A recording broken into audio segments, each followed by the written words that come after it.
You are Dave Zirin, a second-year linebacker in 1964 for the NFL's St. Louis Cardinals. You are 6 foot 2 inches and weigh 215 pounds. You make $9,500 a year. In the off-season, like a couple of your teammates, you work in a quarry breaking rocks to make ends meet. This week you're playing the Cleveland Browns. That means Jim Brown. That means a guy who ran for more than 1,800 yards last year. These are the days before film study, highlight packages, and even color television. That means you've heard the stories about Jim Brown. Hell, you even went to Syracuse, as he did, where you heard all kinds of stories, but you've never seen him in the flesh and on the field. You're starting to think that his on-field exploits are just whispered ghost stories aimed at scaring young linebackers.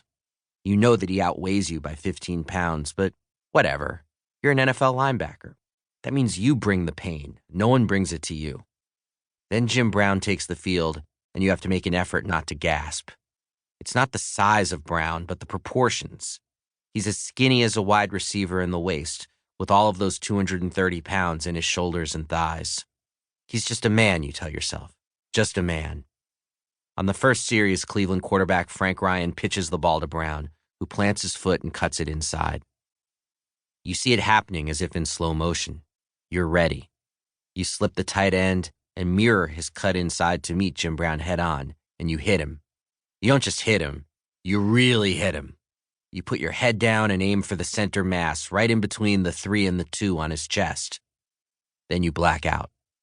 When you open your eyes, your vision has narrowed for some reason. Everything is round and you have no peripheral vision. You can't breathe out of your nose. Disorientation reigns. What the hell just happened? Then you realize you're looking out the ear hole of your helmet. Your nose is all mushed up against the side of the damn thing. Later, when describing Jim Brown, you can only smile and shrug and say, "He didn't run over me. He ran through me." It is a short list.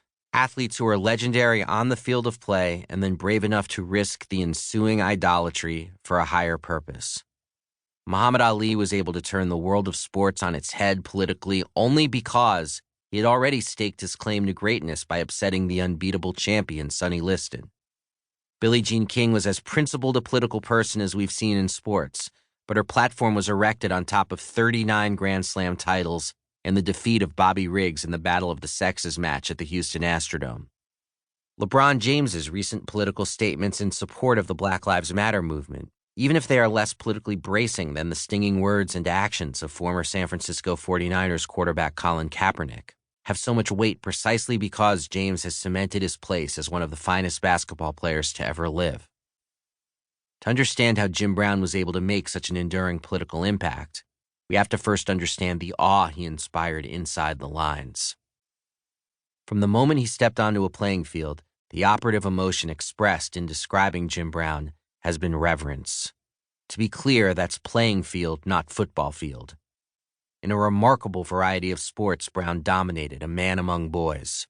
He could drop 50 points in a Division I college basketball game, or come in 5th in the National Collegiate Athletic Association track and field decathlon without training for any of the events, and was asked to consider competing in that grueling series of 10 contests at the 1956 Olympics. He received a request to join the New York Yankees without ever having played baseball, and was sent a letter from their manager, Casey Stengel, pleading with him to just give it a try. He never boxed, but was offered what at the time was a hefty contract to train for a heavyweight championship bout. One news report from 1957 makes an offhand comment about Jim Brown's remarkable skills at cricket. But Brown holds another distinction that puts him in the conversation as the greatest athlete of the last 100 years. He alone is discussed as the best of all time in 2 separate sports, football and lacrosse.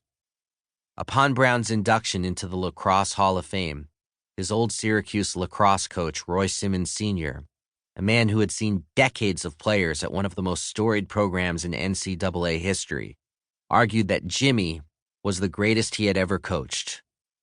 Brown himself insists that track and field Olympic legend and early football star Jim Thorpe is the top athlete to have played multiple sports. A strong case can also be made for Mildred Babe Didrikson, who dominated track and field as well as golf to absurd degrees and could also throw a baseball past Babe Ruth. But Brown, in two major team sports and with a plethora of competition, distinguished himself in a way that still provokes slack-jawed wonder from those who witnessed him in action. This reputation, particularly in lacrosse, was built during a time when most games were neither filmed nor televised. This gives the stories about his ability a Paul Bunyan quality. Elders in a room will talk in hushed tones as if around a campfire. In 1984, when he inducted Brown into the National Lacrosse Hall of Fame, Coach Simmons spoke with New York Times columnist George Vesey about the 1957 College All-Star Game and recalled that Brown, quote, scored one goal underhanded with his right hand, one overhanded with his right, one underhanded with his left, one overhanded with his left. There was nobody like him, end quote.